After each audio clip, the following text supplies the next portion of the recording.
سلام بچه ها، امیدوارم حالتون خوب باشه. امروز اومدیم با آموزش عروض سماعی. وزن مورد نظر رو داریم، یه شعر زیبا هم داریم. فقط کافیه همزمان با فیلم هجاها رو ادا کنید. آماده این؟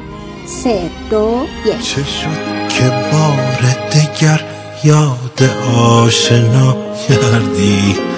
چه شد که شیوه بیگانگی رها کردی؟ به قهر رفتن و جور و جفا شعار تو بود. چه شد که بر سر مهر آمدی وفا کردی؟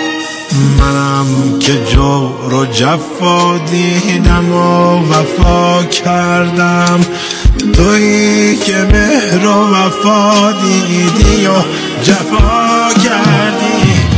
بیا که چشم تو تا شرم و ناز دارد کس، نپرسد از تو که این ماجرا چرا کردی. بیا که چشم تو تا شرم و ناز دارد کس، نپرسد از تو که این ماجرا چرا کردی.